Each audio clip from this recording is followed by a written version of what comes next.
Olá! Estamos começando mais um Globo em Questão. O nosso entrevistado de hoje é o jornalista de games e jogador também, acredito, Daniel Fernandes, que vem nos falar sobre a indústria de games que vem ganhando um espaço, uma fatia dos faturamentos cada vez maior na indústria do entretenimento. Olá, Daniel!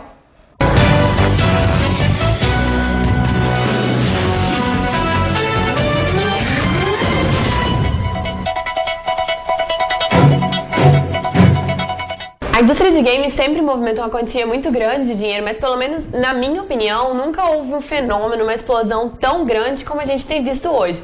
Você concorda com isso? Concordo plenamente, Caroline. Se você considerar que o videogame deixou, por exemplo, de ser simplesmente uma brincadeira de criança, deixou de ser coisa só para criança realmente, se transformou numa indústria que vai desde a criança, que foi um usuário tradicional dos videogames, até os adultos com jogos específicos para adultos, por exemplo, acima de 18 anos, como clássicos como GTA, Duke Nukem, enfim. Esse aumento da indústria se dá principalmente porque a indústria dos games tem uma vantagem, se pode dizer assim, em relação ao cinema, à internet, que hoje em dia esse conteúdo se dissipa e é feito de uma maneira muito mais, pego pelas pessoas de uma maneira muito mais fácil, pela pirataria que se tem, compartilhamento de músicas, o compartilhamento de filmes. Com os videogames, isso é um pouco mais difícil. Claro que existem os desbloqueios, os hackers sempre estão aí, sempre estarão. Mas se você pegar, por exemplo, o PlayStation 3, que é o videogame da Sony principal, 10ª geração, ele demorou 5 anos a ser desbloqueado. E mesmo quem tem desbloqueio não tem todas as vantagens, né? A mesma pessoa que baixa uma música pode ouvir a música tranquilamente, tê-la tranquilamente como um filme, apesar que perde um pouco de qualidade e tal. Mas as pessoas que desbloqueiam o videogame, por exemplo, não têm o direito de jogar online, que hoje é a maior tendência de quem tem um jogo. Os jogos partiram para a rede, está na sua casa conectado ao mundo todo. Então, pelo simples controle físico que se tem da mídia, a pessoa não consegue desbloquear o videogame, então se tornou muito rentável, muito lucrativo realmente a indústria dos videogames. E quanto é esse faturamento? Qual que é o tamanho dessa indústria? Bom, o faturamento da indústria de games em 2010 ele foi calculado em 20 bilhões de dólares. Se você considerar que esse valor é ainda menor que o de 2008, por exemplo, que foi 22 bilhões de dólares, 10% se não me engano a mais, então você pode considerar o tamanho dessa indústria. 22 bilhões é um faturamento imenso, não posso comparar com outras aqui, mas é um valor a se considerar, ninguém desconsidera, né, logicamente. O tamanho dessa indústria, a Microsoft, por exemplo, é uma indústria que sempre teve tradição na montagem do sistema operacional Windows, com o Office e tudo mais, ficou sempre no computador. Na geração passada ela entrou nesse ramo dos games com o Xbox, e nessa geração tem o Xbox 360. Então isso já indica que as empresas de outros ramos vão migrando para cá para tentar quebrar essa hegemonia que existe Nintendo, Sony, agora existe a Microsoft, que é tido por alguns como o melhor console dessa geração. E se você considerar o tamanho, a importância dessa indústria do entretenimento, de games especificamente, ele é muito relevante. Economistas apontam o sucesso e o faturamento recorde que a Microsoft teve no início de 2010, ao lançamento do Kinect e as vendas casadas com o Xbox, as ações tiveram valorização de 54%. Isso creditado ao videogame. Então, uma gigante da tecnologia ter esse faturamento puxado simplesmente pelos jogos, quando na verdade ela faz o principal sistema operacional do mundo. Ela faz a principal ferramenta de editor de texto, de planilhas do mundo, os mais usados. E você ter um videogame puxando o faturamento dela para cima, quando ela vinha se desvalorizando em relação ao principal concorrente dela, que é a Apple, que inclusive especula se pode entrar nesse ramo dos games. Ou seja, também é outra empresa que está vendo como esse ramo é lucrativo, como esse ramo, como a gente já falou anteriormente, pelas razões que a gente falou, ele é chamativo, ele é lucrativo. Enfim, se você pegar, por exemplo, o Black Ops feito pela Ubisoft, o jogo em 5 dias vendeu 320 milhões de dólares. Em um mês vendeu 1 bilhão de dólares. Rendeu 1 bilhão de dólares. Então, rendimento, se não me engano, comparável somente a Avatar. Avatar, que é um filme, então na indústria do entretenimento, só Avatar, que bateu o recorde como o filme mais visto, tem faturamento comparável ao de um game. Então você pode ver o tamanho que tem essa indústria, um jogo como Black Ops, recordista, dando 1 bilhão à produtora. Isso em um mês, no mês seguinte, depois, teve muito mais, com Black Ops. Além de recordista de vendas, esse jogo ficou conhecido também por uma polêmica, não foi? Foi. Até engraçado. Na primeira fase, você tem uma missão. O jogo se passa, na verdade, no período da Guerra Fria, então você tem missões na Rússia, em Cuba. Inclusive a primeira fase é em Cuba e a fase simplesmente se chama Kill Fidel.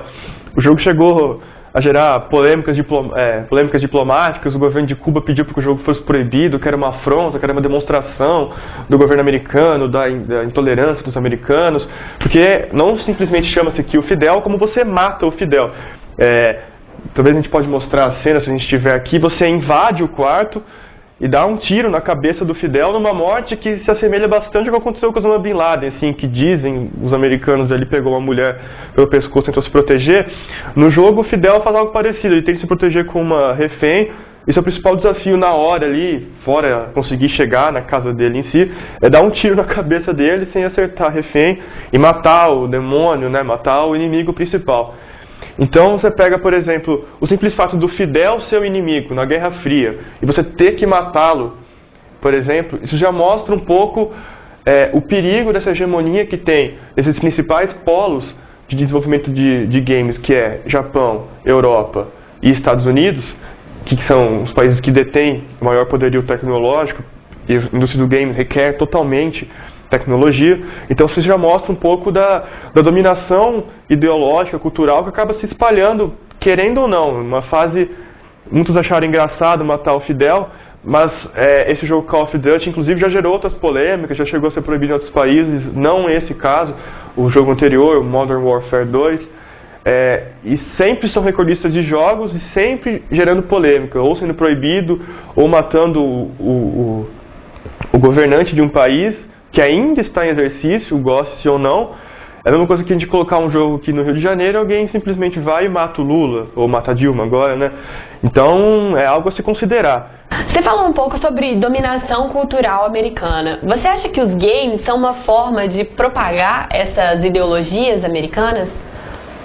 Intencionalmente ou não, acaba se refletindo a cultura de quem está fazendo aquele jogo. A gente fala, como no exemplo do jornalismo, que se tem aquele limite da objetividade, que nunca se atinge porque o ser humano influi naquilo que ele produz. Nos games não pode ser diferente. É lógico que as indústrias de games sugam pessoas capazes do mundo inteiro e agregam ela ali, mas aonde se faz o game, é claro que vai se irradiar, querendo ou não.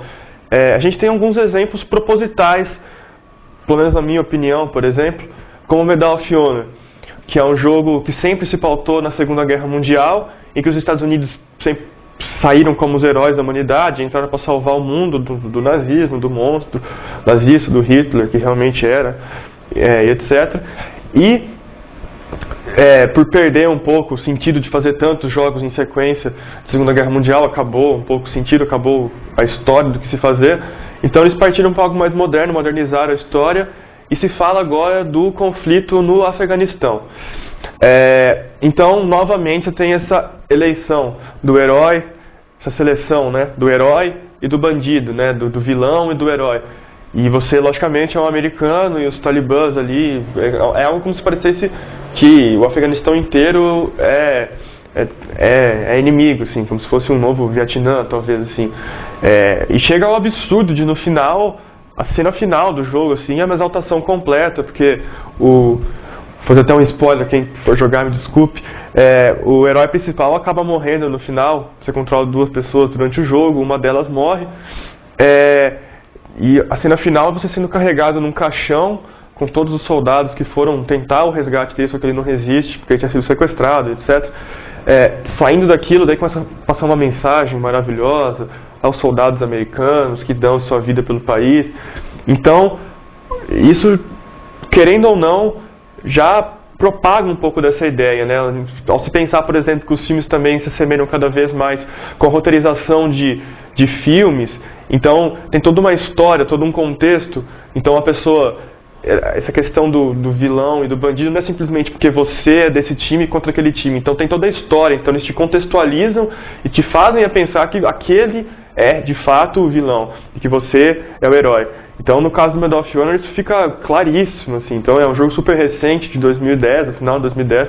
Então, é uma mensagem, como vendeu muito, é um jogo até bacana de se jogar, mas o final chega a ser ridículo, com perdão da palavra.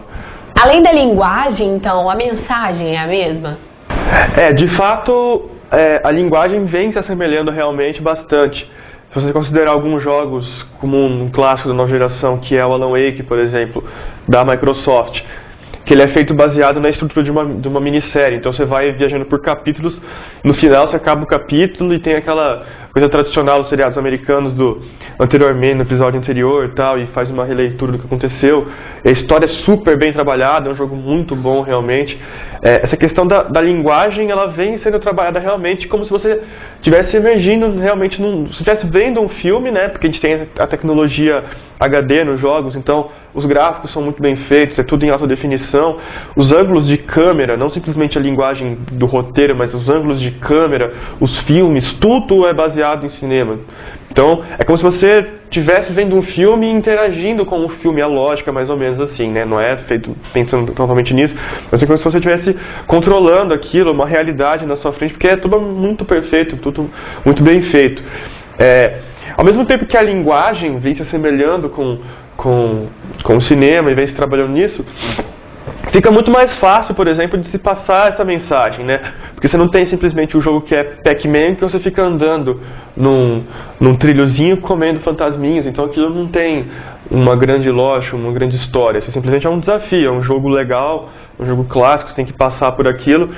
A partir do momento que você tem um roteiro, você tem uma história, e essa história, como eu já falei anteriormente, elege vilões, elege heróis.